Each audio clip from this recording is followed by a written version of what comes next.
¿Tienes una orquesta favorita? ¿Acaso conoces a los músicos que hacen parte de ella, o su historia o su trayectoria? ¿O cómo llegan a ti los videos de tus sinfonías favoritas? Incluso la historia y la trayectoria de un maestro que te haya dado clases. Pues acompáñame a descubrir todo eso y más en La Clave Podcast.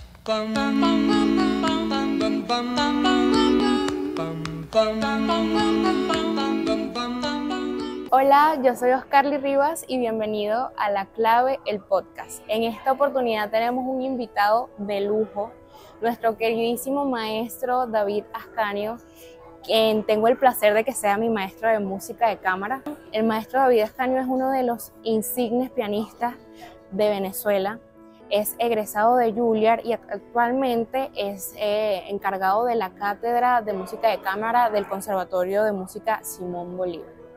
En esta oportunidad el maestro nos va a estar contando un poco de su historia, su trayectoria de vida en el sistema de orquestas, cómo fue que llegó a la música y todo lo que ha podido ofrecer para que nuestro sistema educativo musical pueda evolucionar en nuestro país. Bienvenido, maestro. Muchísimas gracias, Oscar. Es un placer para mí estar contigo y conversar sobre todo lo que tú quieras conocer de mi trayectoria y de mi pensamiento musical, y sobre todo en lo que está pasando en Venezuela, que es tan fantástico con todo lo del sistema y que ha sido realmente una inspiración para el mundo entero. Así es. Bueno, maestro, quisiéramos empezar por su trayectoria, el David niño. ¿Cómo llega a la música? El David niño se despierta en la música, yo creo que desde el vientre materno. ¿Por qué? Porque mi madre era pianista y entonces ella de alguna manera nos trató de enseñar música. No solamente la enseñanza de la música, sino escuchar música siempre. Y yo recuerdo que me iba debajo de la banqueta de mi mamá del piano, muy chiquito, con mis juguetes, a escucharla. Ella en algún momento se dio cuenta y me dijo, ¿tú quieres tocar? Y yo le dije, sí. Y entonces allí comencé. Yo tenía 4 años de edad cuando empezamos a jugar con el piano. Esa fue mi primera maestra, mi primera profesora. Y de ahí en adelante pues entré a la Escuela de Música Juan Manuel Olivares, donde recibí el título más tarde, 10 años después, de profesora ejecutante de piano. Y luego de ese título comenzamos a buscar qué posibilidades había de estudiar fuera. Becas, audiciones, todo ese tipo de cosas. Yo quisiera ubicarlos un poco en lo que era la Venezuela de ese momento. Sí, es muy interesante. Musicalmente no tenía absolutamente nada que ver con lo que está pasando ahorita. Realmente eran élites que prácticamente en 3 escuelas de música, que eran la Juan José, Juan Manuel Olivares, la Landaeta y la José Ángel Lamas en el centro, que era como la Escuela Superior de Música, la llamaban, era la primera, y que se había fundado. Del resto no había más nada. Por muchísimo tiempo hubo una sola orquesta en Venezuela, que era la Sinfónica de Venezuela. Yo asistía a todos esos conciertos con mis padres desde muy pequeño. Ellos garantizaban que me iba a quedar tranquilo porque no dejaban pasar a niños. Y así fue. Mi hermano Ulises y yo entrábamos siempre a esos conciertos, que eran a las 11 de la mañana los domingos, y venían grandes solistas, directores, etcétera, pero era algo muy elitesco, un grupo muy pequeño. La gente le encantaba la música y todo eso, pero hacer música, estudiar música, como fue el gran programa y es el gran programa que tiene el maestro Abreu con las orquestas, eso realmente no existía. El mundo musical era muy pequeño, no había cátedra de música de cámara, imagínate tú. Yo voy a decir algo poco inverosímil, pero desde que Cristóbal Colón pisó América, se había graduado una sola persona de oboe en estas escuelas. Muy fuerte. Ya con eso te das cuenta de cómo era. Olvídate de los instrumentos de viento, metal, etc. O sea, lo que más había era piano, canto, y luego venía violín y cello, guitarra. Pero el resto era un desierto prácticamente. Muy poca gente. En ese sentido, el país cambió completo. No es que se fue transformando, no. El país cambió desde que el maestro Abreu bajó la batuta la primera vez en el primer ensayo, que hubo quórum, digamos, jóvenes. Todos los jóvenes estaban necesitados de algo así. Claro. Y mucha gente no estudiaba música porque no veía futuro.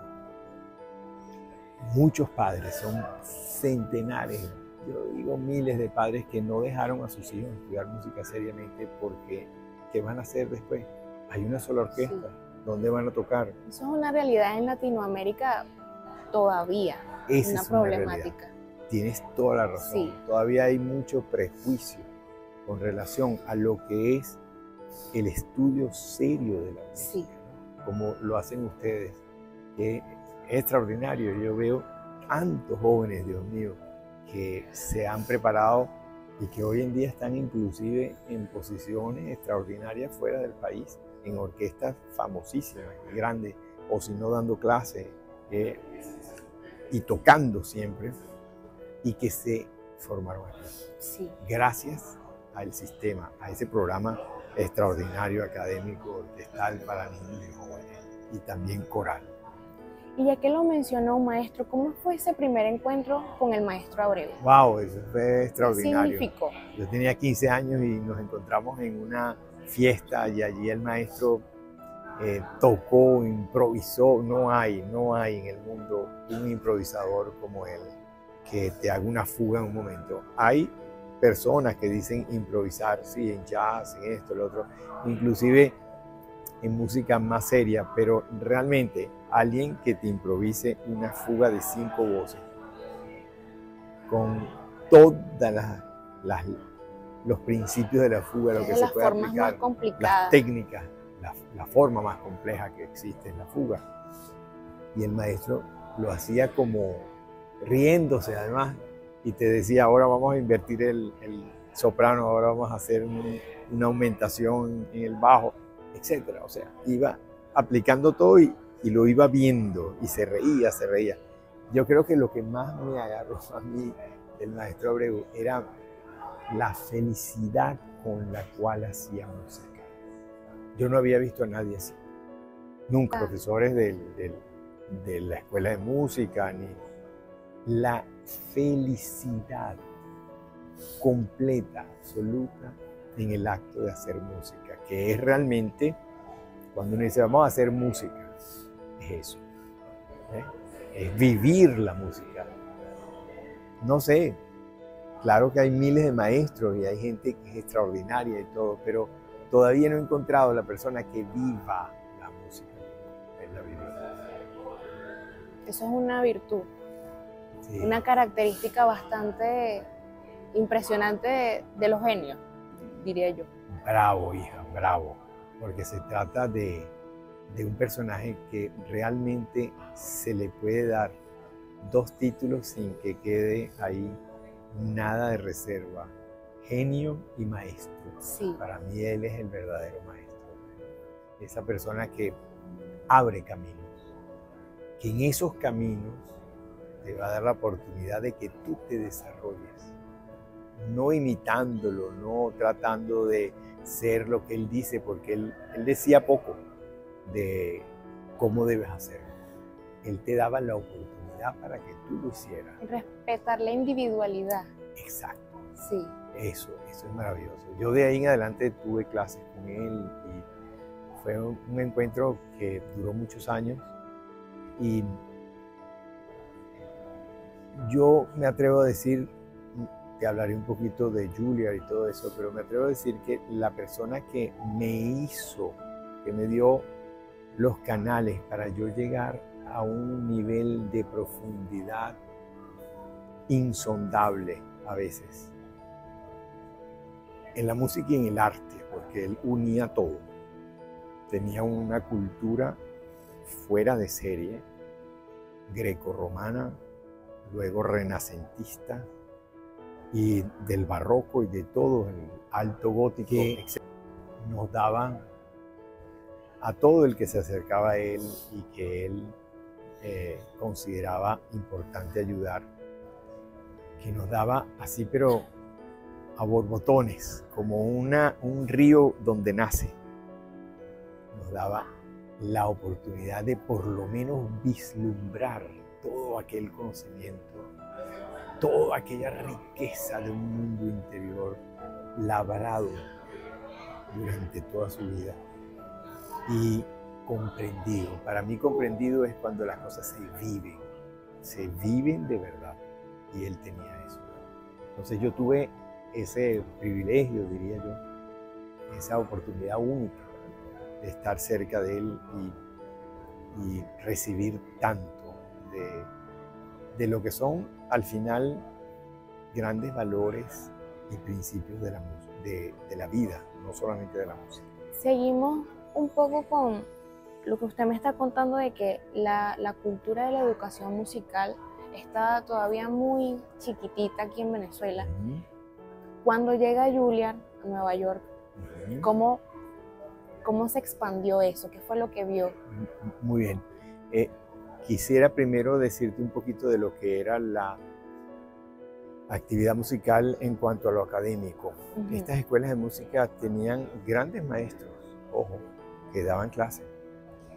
La prueba es que cuando yo fui para Juilliard, yo pude con un placement test, o sea, un examen de admisión, de alguna manera aprobar historia de la música, estética de la música, mis años de, ¿cómo se llama eso? Aquí, solfeo, allá se llama como lenguaje musical. Ear training, exacto, el lenguaje musical, bravo.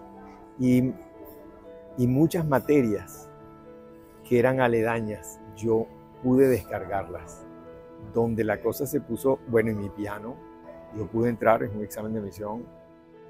En Juilliard hay un examen de admisión, se presentan muchísimas personas, 163, me acuerdo que decía mi carta, se presentaron para piano. Y pianistas de todas partes del mundo. Sí. Siempre el piano es como muy popular, ¿no? Sí. Y 163 ese año, ese junio, se presentaron para las audiciones, de los cuales quedaban 20 y pico. No recuerdo el pico exactamente, pero sí recuerdo que eran 20 y pico. Y a mí me seleccionaron. Entonces, yo estaba bien preparado. Claro, la preparación aquí era íntegra. Yo estaba preparado por la gran maestra del piano, después de Teresa Carreño, la más grande pianista que ha habido en Venezuela, que fue Judith Jaimes. Vive aún, pero está fuera del país, ya bastante mayor, pero fue una persona que tocó con Filarmónica de Nueva York, Berlín, o sea, ese era el nivel de Judith. Claro. De la profesora Jaimes, de la maestra Jaimes. Y ella me preparó, y entonces, ¿qué sucede? Que así como ella, en otras materias también estábamos muy bien preparados. Claro, ¿cuál era realmente la prueba? La prueba era, si te lo digo de la manera más sencilla,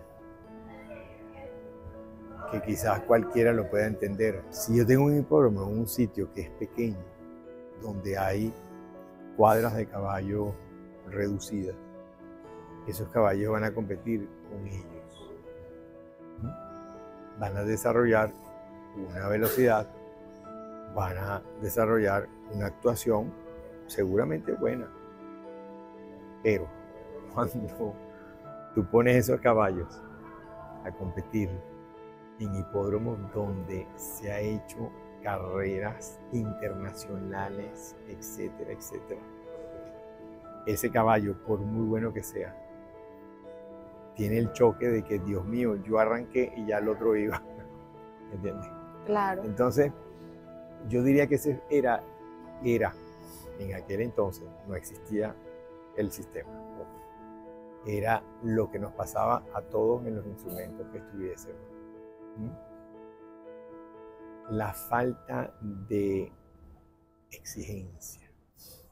La falta de exigencia que da el roce con lo internacional, con lo que está preparado en distintos países y con distintas escuelas, con distintas exigencias, con profesores que piden más y así. Entonces, ese era, digamos, fue el choque más grande. Claro. Y para cualquier músico de los pocos que salíamos al exterior, eso era el choque. Ese choque fue disminuyendo cada vez más cuando el sistema comenzó, porque el maestro era de ese nivel. El maestro era aún más grande que ese nivel, porque si no, no hubiese creado lo que creó. Claro. ¿Ves? Entonces, esa visión Y ese nivel lo multiplicó. multiplicó y niveló. Esa visión maravillosa, tú la ves en personas como Gustavo Dudamel, Cristian Vázquez, entre otros, que llevan ese sello de que no hay límites. Ese era el maestro. No hay límites. Siempre se puede ser mejor. Nunca tuvo límites. Siempre se puede mejor. Es más, el último concierto que él me escuchó fue Mozart, que él me dirigió mucho cuando éramos al principio, pues, del sistema y todo, que no se llamaba sistema todavía. Y él vino y bajó, que le costaba caminar en ese momento, y me buscó. Y cuando me encontró, yo le dije: José Antonio, qué maravilla que estás aquí. Y él me dijo: muy bien, tocaste extraordinariamente bien, mejor que nunca, y de eso se trata, me dijo, tocar siempre mejor. Entonces, allí en esa pequeñita frase, en esa oración, tú encuentras mucho del pulso del pensamiento del maestro, que era esa cosa de siempre más arriba. Eso es raro encontrarlo. Como tú bien dijiste, en cualquier profesión. Yo creo que una de las cosas que el maestro hizo a nivel internacional, no solamente Venezuela o Latinoamérica, que es nuestra área, o las Américas, fue elevar los estándares. Sí. De una manera increíble. Indudablemente. Si nosotros pensamos en un Gustavo Dudamel, antes de un Gustavo Dudamel, ¿quiénes eran los directores jóvenes? No existían. Jóvenes, pero son mayores. Claro. ¿Okay? Claro que sí había, pero mayores. Y que la experiencia se iba acumulando con los años. Porque esa era la creencia. Sí. Tienes que eres un gran maestro cuando ha pasado muchísimo tiempo. Y entonces tú eres un maestro y eres un divo además. Él acabó con todo eso. Claro. Él acabó con todo eso. Con la figura de Gustavo, él acabó con todo eso. Además que Gustavo es un ser muy caluroso, muy cálido. Entonces, cala en la orquesta, cala en cualquier grupo. Entonces, y sabe cómo llegarles. Esa es escuela de maestros también. Y eso hizo que se rompiera con ese mito de que para ser un maestro había que tener de 50 en adelante. Y empezaron a surgir tantos talentos de otros países, inclusive entre nosotros, por supuesto, que fueron más rápido que lento, muy rápido, rompiendo e irrumpiendo en la escena internacional con orquesta. Esa ruptura se debe al maestro Abreu y al sistema y a su manera de concebir el hacer música. Increíble, maestro. Leí algo sobre que usted fue el primer pianista en tocar con la primera Juvenil Nacional. Wow, era lo que se llamaba la Orquesta Nacional Juvenil de Venezuela. Y fui maestro Fran Di Polo, fue el primer solista de violín, yo fui el primer solista de piano. Otros jóvenes fueron de violín también, de cello, en conciertos grosos, etcétera, de Vivaldi, de Händel. Y a mí me tocó, esa es una historia difícil, porque cuando yo estudiaba y no existía orquesta, yo tenía 12 años, yo había preparado un concierto de Haydn. Y mi profesora Judith Jaimes habló con la Sinfónica de Venezuela, que era la única orquesta, Claro. para que yo me presentara. Aquella Sinfónica de Venezuela tenía lo que se llamaba el Consejo Consultivo Superior. Y eran como una veintena de músicos, todos grandes músicos del momento, que decidían si alguien tocaba o no con la orquesta como solista. Por supuesto que ni siquiera escuchándome decidieron que no. Ese es un aspecto difícil. Claro. Es un aspecto muy, no solamente elitesco, sino que ya dice de otra palabra que no va a decir. No, y que demuestra que en todas las trayectorias siempre ha habido una puerta cerrada, siempre ha habido un no. Resistencia. Sí. Resistencia. Pero que eso no impide para seguir creciendo, sino que... Eso que tú acabas de decir es una de las cosas más extraordinarias. Cuando la resistencia hace que tú te metas mucho más ánimo a encontrar frente a frente tus grandes metas, tus grandes retos, etc.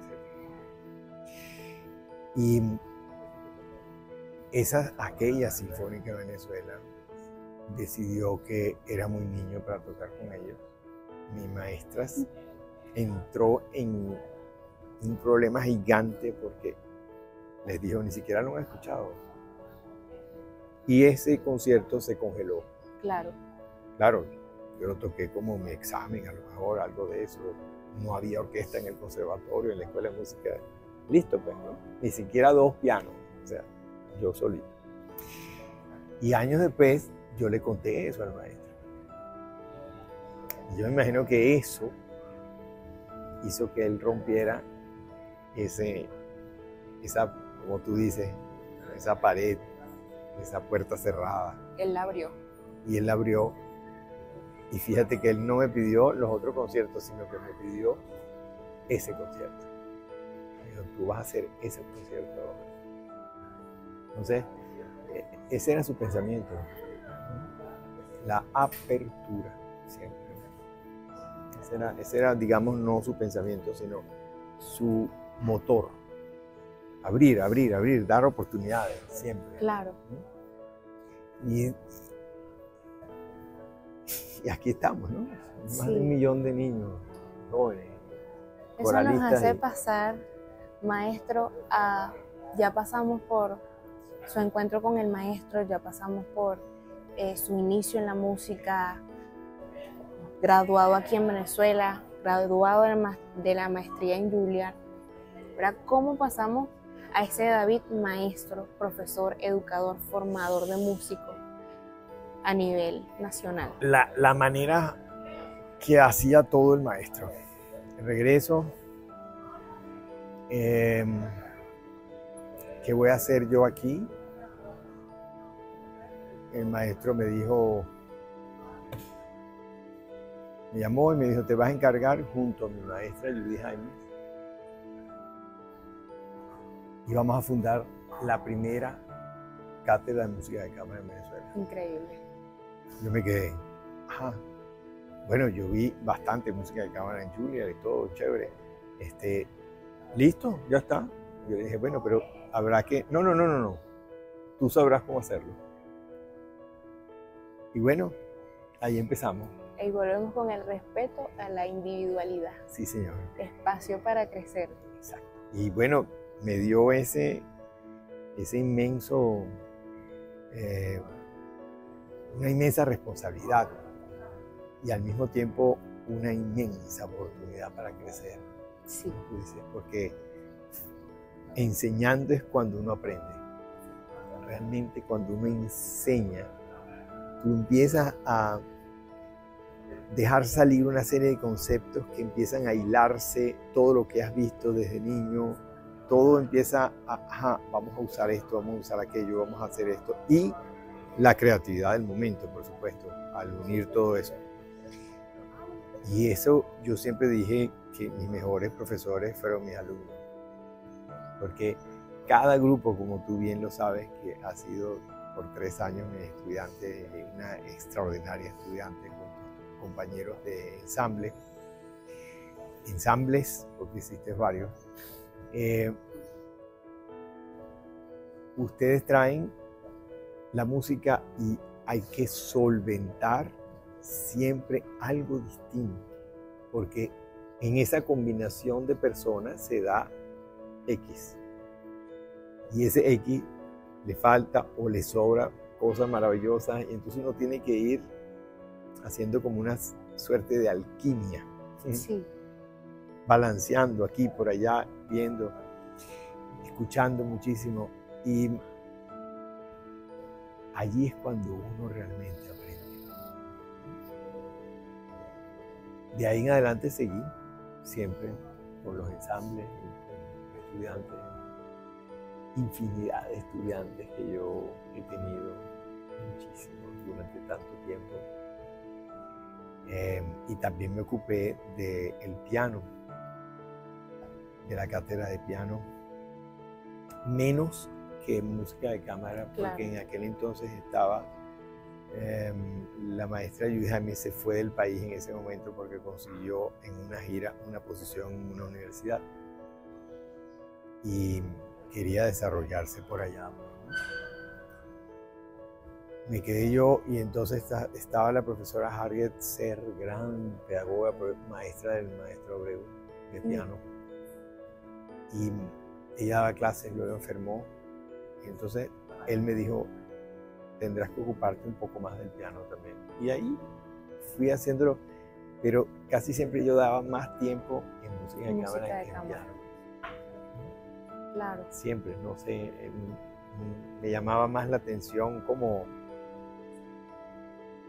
hecho de recibir muchos al mismo tiempo y que un cuarteto, un quinteto, un sexteto que he tenido, hasta nonetos y orquestas de cámara también pequeñas, eran como un modelo de escala más pequeña de lo que es la orquesta. Y entonces eso me llamaba mucho la atención. El piano es muy solo. Sí. El piano es un instrumento, wow, difícil. Y lo bueno fue que sí se abrió muchísimo con la música de cámara. Otra cosa. Excelente, maestro. Y en su trayectoria como pedagogo de tantos jóvenes y niños, obviamente nosotros creemos en el poder transformador de la música. Claro. Pero a nivel social, maestro, ¿cómo cree usted que impacta en un país como Venezuela? Impacta en todo. Impacta en la manera de interactuar con otro ser humano. Porque el maestro lo ha explicado de una manera extraordinaria. Cuando una persona está en la orquesta, no está sola. Tiene que tomar decisiones que estén relacionadas no solamente con su fila de violines o de chelos, contrabajo, violas, lo que sea, clarinete, flauta, todos los instrumentos, sino además que esa fila está relacionado lo que está haciendo con lo que están haciendo las otras filas.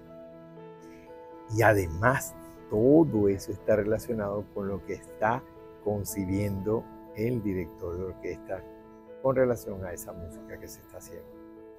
Entonces hay una escala de jerarquías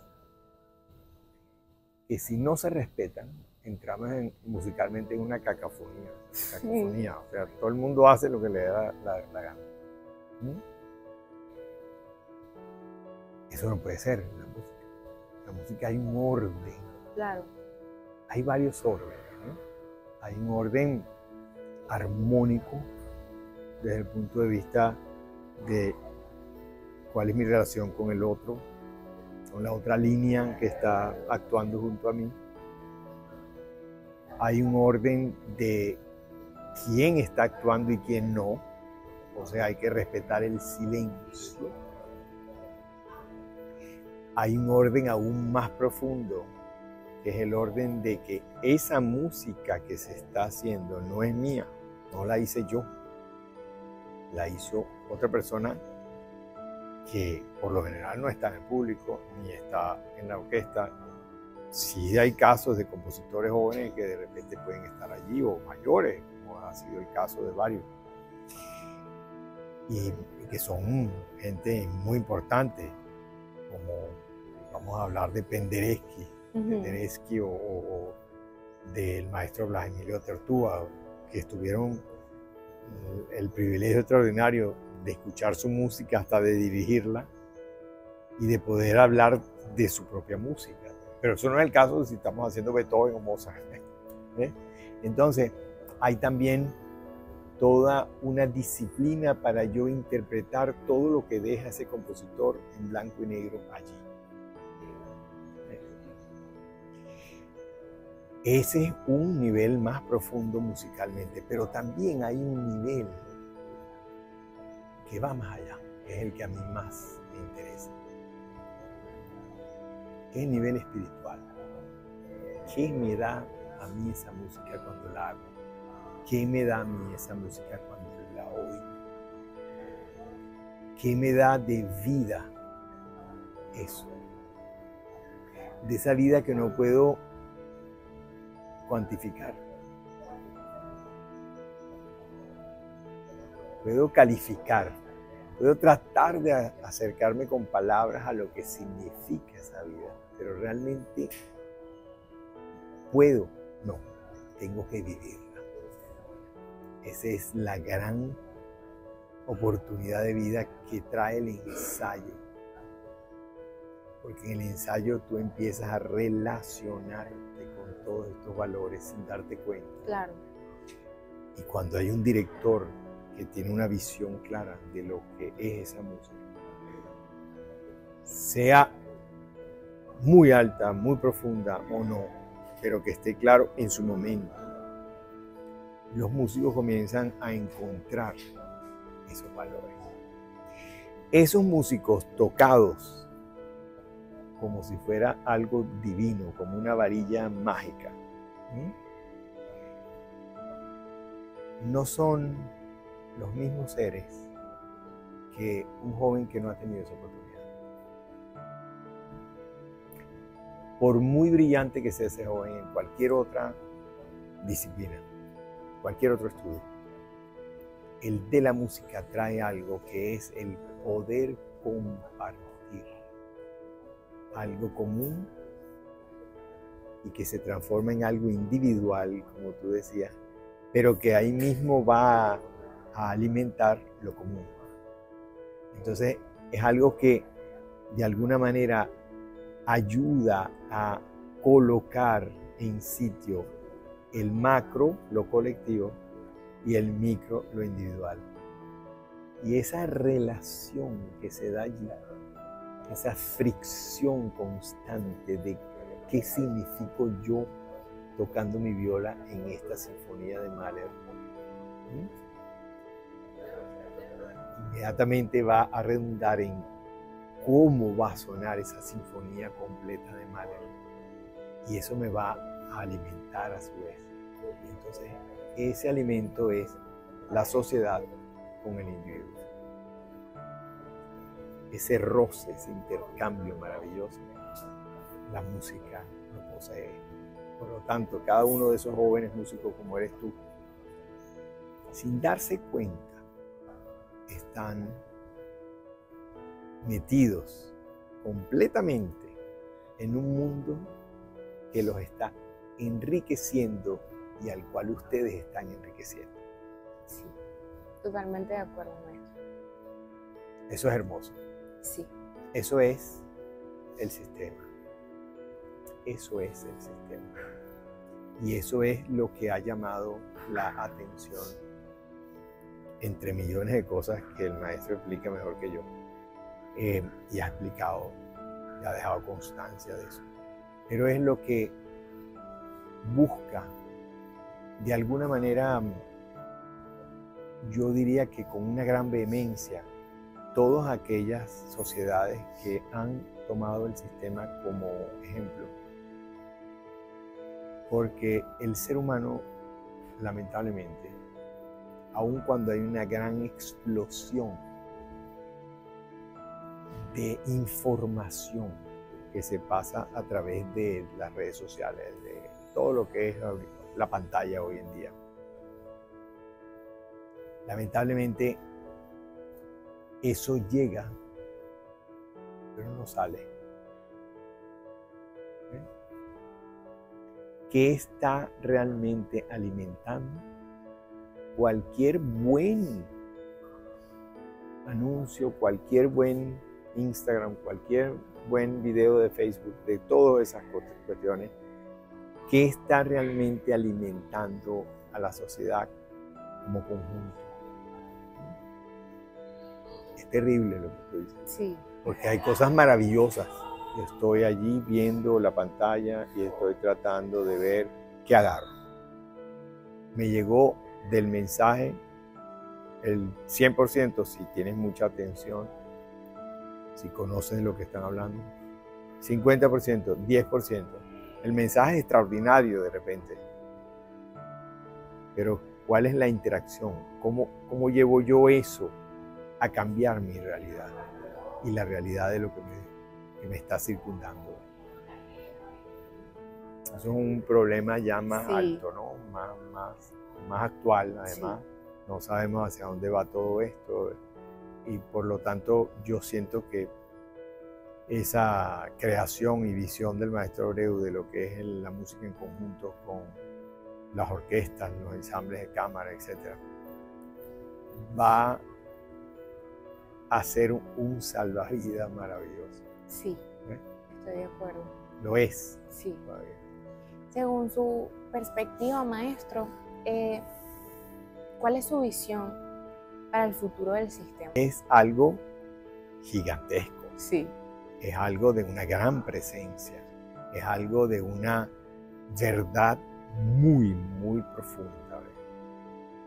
Como tal, lo único que yo puedo ver del futuro del sistema es cuando la respuesta que dio el maestro cuando le preguntaron en uno de esos programas de afuera que le hicieron, y él dijo, el sistema es para siempre. ¿Cuáles son las cosas que quedan para siempre? Jesucristo, por ejemplo, los grandes avatares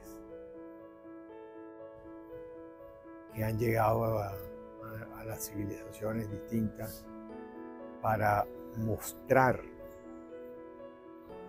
una realidad del ser humano que está dentro y que es de una gravedad tal como esa frase de Cristo, amaos los unos a los otros, por ejemplo.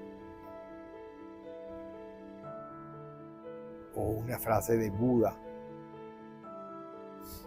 cuando dice, todo lo que te pasa es absoluta y completamente tu responsabilidad. Esas son perspectivas de la vida que son para siempre. Sí. ¿Ves? El sistema es para siempre. Porque es una fuente inagotable de verdad, de luz. Estoy súper de acuerdo, maestro. Que muestra eso que el hombre olvida en tantos de sus actos, que es su capacidad de amar. Eso es para siempre. Eso es para siempre, cierto. Maestro, por último, ¿qué le diría usted a ese David niño que se escondía debajo del piano. Que llegaba a buscar el piano, sí. ¿Qué le diría sobre todo lo que ha sido su trayectoria, sobre todo lo que ha vivido, lo que ha aprendido, en la manera en cómo percibe la música actualmente? Si lo tuviese hoy aquí al frente, ¿qué le diría? Quizás que hubiese hecho más.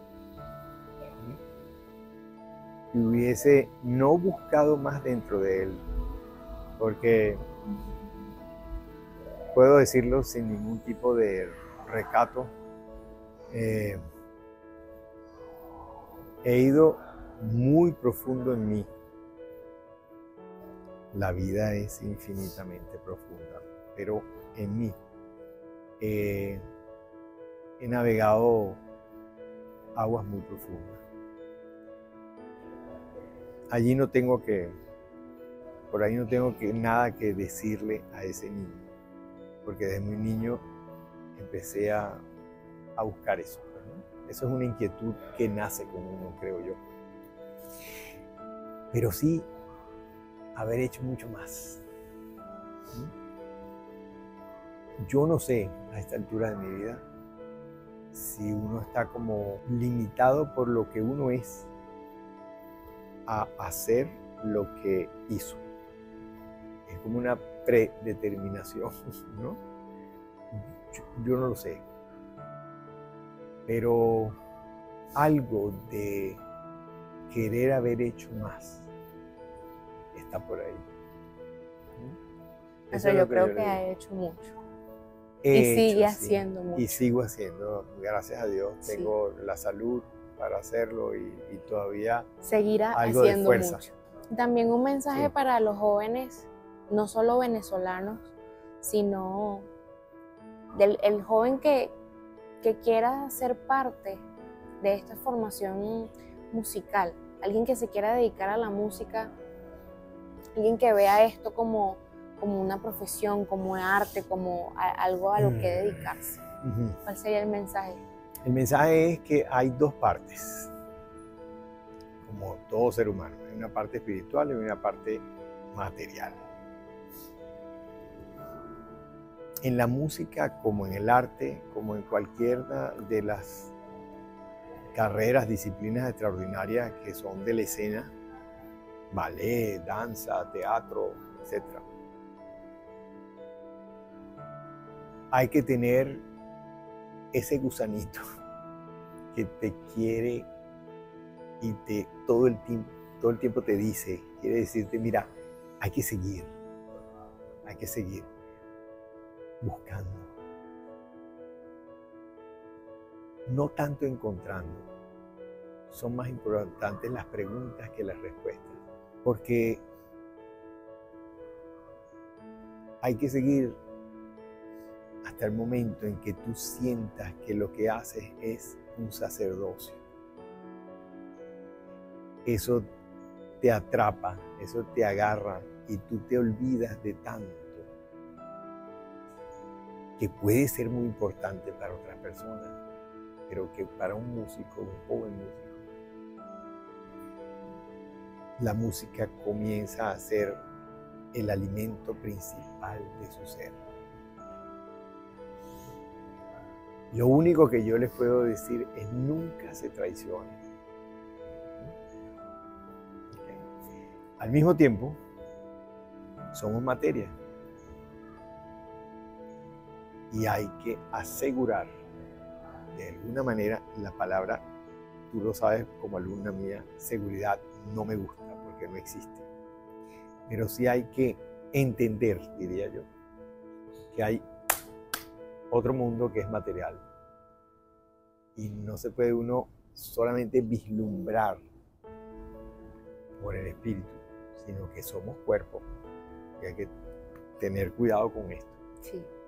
Hay que cuidarlo. Yo diría que acompañar el hecho de hacer música con una buena disciplina física, que incluye la alimentación, el deporte, el contacto con la naturaleza, todo eso que se habla tanto hoy en día, en el músico es más. ¿Ves? Redunda en su música el contacto con la naturaleza. Desde muy joven yo me preguntaba, ¿por qué Mozart? ¿Por qué Beethoven? ¿Por qué Schumann? ¿Por qué Mendelssohn? ¿Por qué Chopin? Para nombrarte algunos. ¿Por qué Stravinsky? Gustaban tanto de un paseo por un bosque. ¿Qué consigues en un bosque? Eso hay que cuidarlo. Es un mensaje que yo les daría a los jóvenes músicos. Ese contacto con la naturaleza. La naturaleza es una escuela. Interesantísimo, maestro. Muy importante. Luego, la escuela del físico. ¿Ves? Algo hay que hacer. Yoga, lo que sea. Trotar, caminar rápido, nadar. En fin, lo que esté cerca de las posibilidades de un joven. Hay que ocuparse de eso también. Porque el cuerpo es el que mantiene el espíritu. Sí. Es el templo del espíritu. Sumamente importante. Y eso pasamos horas de horas sentados tocando. Sí. Y eso tiene que equilibrarse de alguna manera en nuestro físico. Sí. Y luego la alimentación. La alimentación. La alimentación del espíritu y la alimentación del cuerpo. Increíble, maestro. Bueno, esto ha sido todo por nuestro episodio de hoy. Muchísimas gracias, maestro, por aceptar la invitación y por nutrirnos con su sabiduría y con toda su experiencia. De verdad que esto fue un episodio súper espectacular, nutritivo. Quedamos con muchas frases, enseñanzas. Y bueno, personalmente yo muy agradecida de todo este tiempo compartido, maestro, tanto en clase como frente a la pantalla. Y bueno. Para mí fue un gran gusto hacerlo contigo y el ensamble que tú siempre estuviste en un ensamble diferente y después se fueron como consolidando los mismos y eso me parece maravilloso trabajar. Pero fue siempre un placer porque lo que yo les pedía siempre venía multiplicado. Quizás no se los dije para que se exigieran más, pero fue muy bueno. Muchísimas realmente, gracias, maestro. Para mí, un gran alimento. Y el otro consejo, el último consejo, que es un precepto de la orquesta: enseñen. Mientras más pronto enseñan, mejor. Esto fue el episodio especial de La Clave Podcast. Sigan sintonizando para que podamos seguir compartiendo con nuestros demás invitados y síganos por nuestras redes sociales como @laclavepodcast. Bye bye. 10 minutos para comenzar. 10 minutos para comenzar. Por favor, dirigirse a sus asientos. En breves minutos comenzará el concierto. De Venezuela, por favor, dirigirse a escenario.